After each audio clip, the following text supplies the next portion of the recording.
திருவள்ளூர் மாவட்டம் பள்ளிப்பட்டு தாலுகா தமிழக எல்லையில் தமிழக உள்துறை செயலாளர் அமுதா IAS திடீர் ஆய்வு மேற்கொண்டார். போலீஸ் சோதனைச் சாவடியில் திடீர் ஆய்வு மேற்கொண்டு காவல்துறை அதிகாரிகளிடம் எல்லையில் அதிநவீன கேமராக்கள் பொருத்துவது குறித்து ஆலோசனை செய்தார். திருவள்ளூர் மாவட்டம் திருத்தணி தொகுதி பள்ளிப்பட்டு வட்டம் பேரூராட்சி அருகில் உள்ளது தமிழக எல்லை. இந்த பகுதிக்கு அடுத்த மாநிலமாக ஆந்திரா மாநிலம் உள்ளது.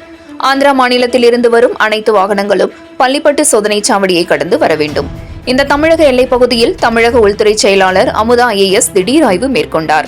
இந்த ஆய்வில் போலீஸ் சோதனைச் சாவடி அமைந்துள்ள பகுதியில் அதிநவீன கேமராக்கள் பொருத்துவது குறித்தும், மேலும் சோதனைச் சாவடியில் காவல்துறைக்கு தேவையான அடிப்படை வசதிகள் செய்து தருவது குறித்தும் காவல்துறை உயர் அதிகாரிகளிடம் ஆலோசனை மேற்கொண்டார்.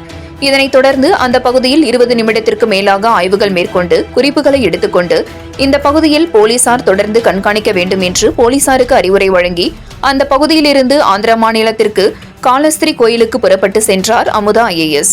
இந்த ஆய்வின்போது திருத்தணி DSP விக்னேஷ் மற்றும் வருவாய்த்துறை அதிகாரிகள், காவல்துறை ஆய்வாளர்கள் மற்றும் பலர் உடனிருந்தனர்.